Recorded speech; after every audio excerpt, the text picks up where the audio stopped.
everyone. So we are here with the second video or second part of stress. So in this video we are going to discuss common causes of stress, external, situational, major life events, minor hassles of daily life और work related stress, the physical and environmental stress और environmental से जो stress होता है, internal और dispositional, personality, variables, traits and types, इनके through जो हमें stress होता है over here, this red one. So this is the second part. So let us just quickly start without wasting time. Common causes of stress, ठीक है?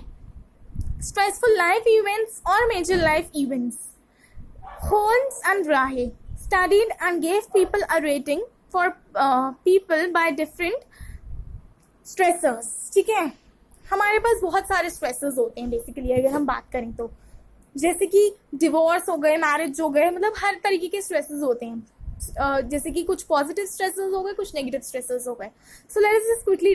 उसके बाद उन लोगों ने क्या किया, basically Holmes and were psychologist, ठीक है? तो उन्होंने लोगों को बोला कि उन्होंने लोगों को बहुत सारे स्ट्रेसर्स दे दिए और उसके बाद उन्हें बोला कि आप इनको ग्रेटर से लेसर के नंबर में लगाओ कि किससे आपको सबसे ज़्यादा स्ट्रेस हो गया. तो उन्होंने इस तरीके से वो करा. तो there is a table on page number 432, ठीक है, of Barron. I only talk about Barron basically most of the times. So उस पर उन लोगों ने दे भी रखा है टेबल, और you can even search Holmes and राहे का टेबल ऑन इंटरनेट. उन लोगों ने लोगों को ऐसे वो करा कि स्ट्रेसर्स उन लोगों ने लगा दिए. सो जो सबसे ज़्यादा 100% जिससे स्ट्रेस होता है, 193, फिर 96, 93, फिर 90s से 80s में ऐसे ऐसे करते करते फिर 10%, 5%, 7% तक भी पहुंच गए. तो वो स्ट्रेसर्स ऐसे पहुंचे थे जैसे 100% स्ट्रेस होता है इंसान को डेथ ऑफ अ स्पाउस से. एक आधा जितने मुझे रिमेंबर है, यू कैन ऑल्सो राइट जितने याद रहें, ठीक है ना. 4-5 you have to write. You have to just explain over your stressful life events या मेजर लाइफ इवेंट्स जिनसे स्ट्रेस होता है, ठीक है. We are talking about them कि ये है हमारे कॉजेज ऑफ स्ट्रेस. तो हम यहाँ पर स्ट्रेसफुल लाइफ इवेंट्स की बात कर रहे हैं, ठीक है. तो उसके बाद हमारे को उससे कम किससे होता है स्ट्रेस? सेपरेशन से, यानी कि डिवोर्स से, ठीक है ना. उसके बाद थर्ड नंबर पे डेथ ऑफ अ पेरेंट और केयर टेकर. उसके बाद धीरे धीरे करते करते फिर बीच में पहुंच जाएंगे तो मैरिज.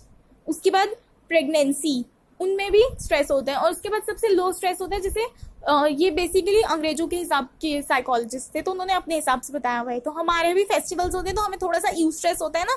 सो वो वाला यू स्ट्रेस उन लोगों ने 7% स्ट्रेस में डाला हुआ है.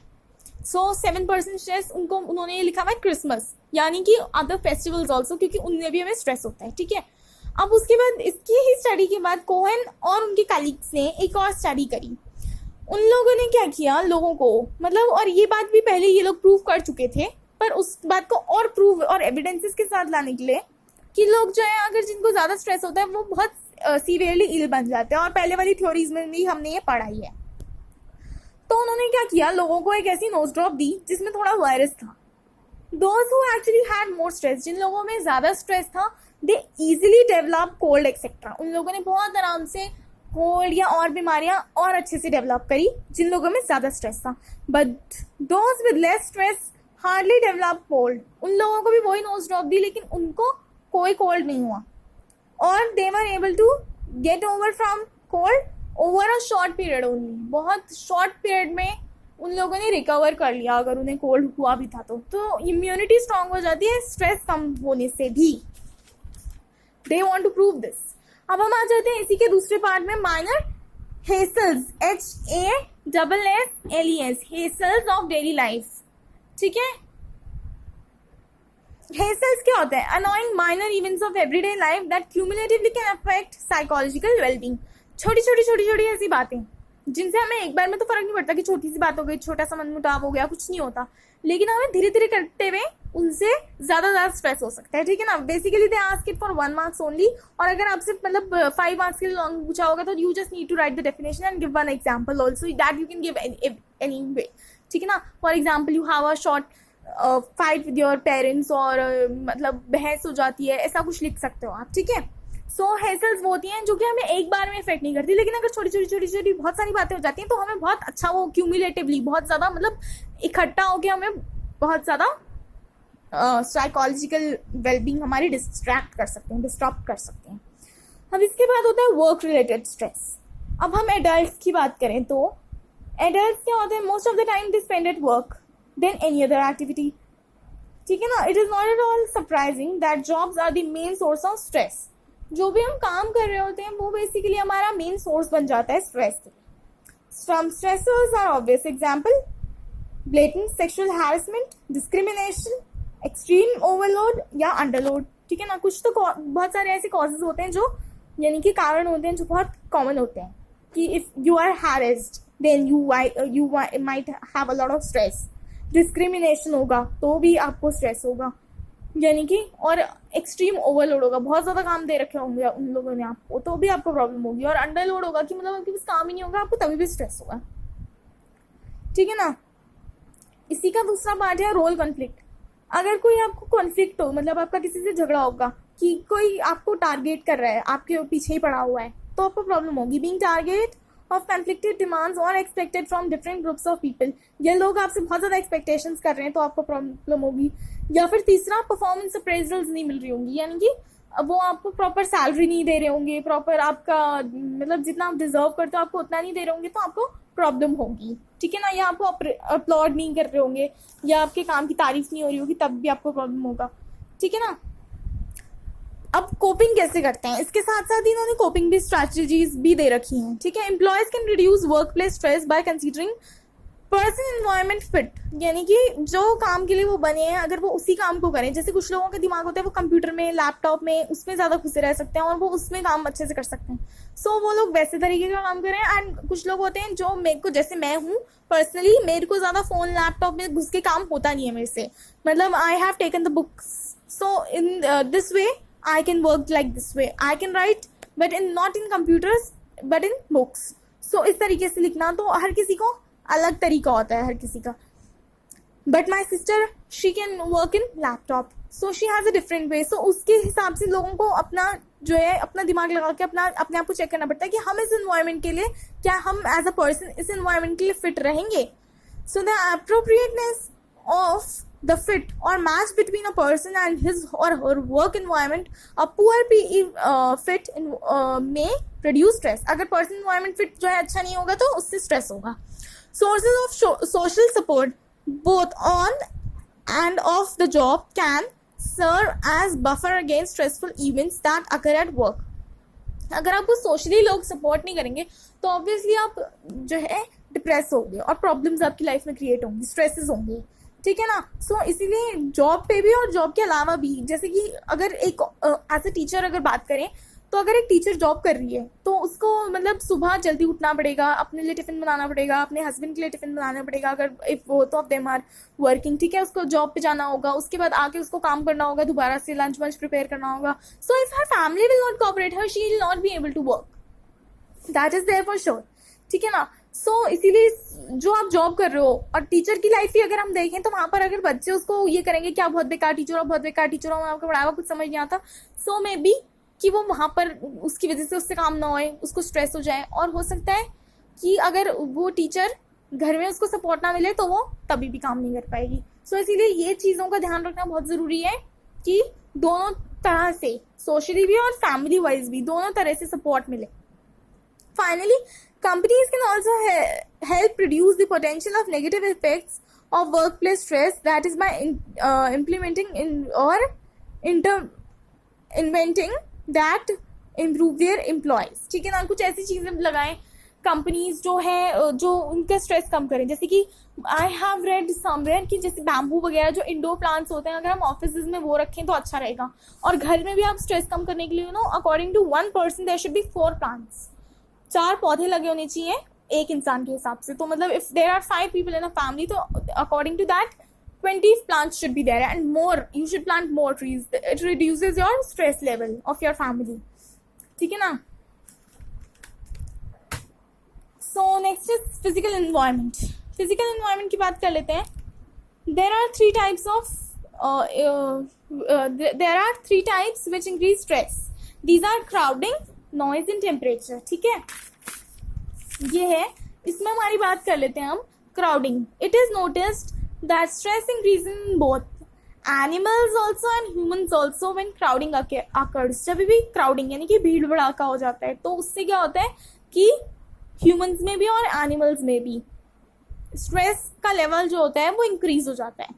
पर्सनल स्पेस जो है उनकी लिमिटेशंस होती हैं कुछ, यानी कि आजकल तो वैसे भी कोरोना चल रहा है तो सोशल डिस्टेंसिंग लोग कर ही रहे हैं, लेकिन जब जैसे मेले वेले में जाते हैं या फेयर्स वेयर्स में जाते हैं तो वहाँ बच्चों को बेसिकली ज़्यादा स्ट्रेस हो जाता है क्योंकि उन्हें उसकी आदत भी नहीं होती है, रोने लग जाते हैं वो, तो ऐसी. और animals also do the same क्योंकि उनको भी उस चीज़ की आदत नहीं होती.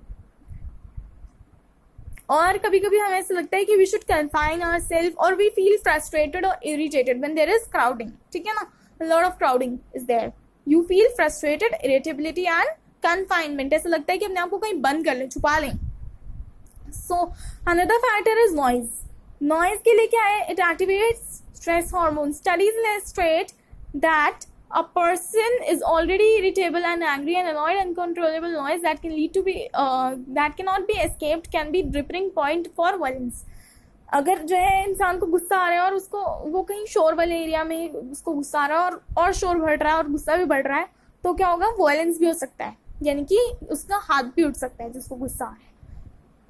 So it is noticed. और एक बात और बताएंगे, ये एक एग्जाम्पल है कि जो स्कूल्स जो हैं वो एयरपोर्ट के पास होते थे, जो स्कूल्स एयरपोर्ट के पास लोकेटेड होते हैं, have significantly higher number of children with high BP than children in quieter neighbourhood. जो शांत जगहों पर बच्चे पढ़ते हैं उनका बीपी नॉर्मल रहता है, लेकिन जो बच्चों का स्कूल एयरपोर्ट वगैरह के पास या स्टेशन वगैरह के पास होगा जहाँ पर शोर ज़्यादा आता है, वो लोगों का उन बच्चों का मतलब बीपी हाई वाई रहने का रिस्क रह सकता है. Temperature. Heat is another example of such stress, and this is even more exaggerated in large cities which developed into urban heat islands. ठीक है ना, लार्ज सिटीज में क्या होता है, ज़्यादा हीट रहती है जैसे शहरों में, क्योंकि गाड़ियाँ चलती हैं, आजकल तो नहीं चल रही हैं लेकिन अदरवाइज गाड़ियाँ चलती हैं तो इतनी हीट रहती है. और heat adds to pollution also, green house gas emission also and heat related illness also which includes stress. एक तो हमें हीट से वैसे ही स्ट्रेस हो सकता है, ठीक है ना, क्योंकि अगर हम जैसे मान लो ट्रैफिक में फंस गए और बहुत गर्मी लग रही है तो हम ऑब्वियसली इरिटेट होंगे, ठीक है ना. पॉल्यूशन हो जाएगा, ग्रीन हाउस गैस एमिशन हो जाएगा, ये तो होगा ही, और उसके बाद इलनेस होंगी, उनसे भी स्ट्रेस होना ही है. अब लास्ट टॉपिक है इसका, यानी कि कॉजेज ऑफ स्ट्रेस का, इंटरनल और dispositional. Dispositional attribution assigns the cause of behavior to some internal characteristics of a person rather than the outside forces such as personality, motives and beliefs. ठीक है ना. Dispositional attribution क्या होता है, it assigns the cause of behavior, यानी कि हमें वो अपना cause of behavior मतलब अपने आप, कई बार क्या होता है हम कोई बिहेवियर करते हैं और उसके बाद ना हम खुद ही सोचते हैं कि यार मुझे ऐसा नहीं बोलना चाहिए था. मतलब I read a meme somewhere कि me after talking to my mom rudely, यार कितना गंदा आदमी हूँ मैं. तो ये होता है हम में. उसके बाद हम कॉजेज ढूंढते हैं अपने बिहेवियर के पीछे, कई बार हम कॉजेज ढूंढते हैं और हम तो साइकोलॉजी वाले स्टूडेंट्स तो कुछ ज़्यादा ही ढूंढते हैं, ठीक है ना.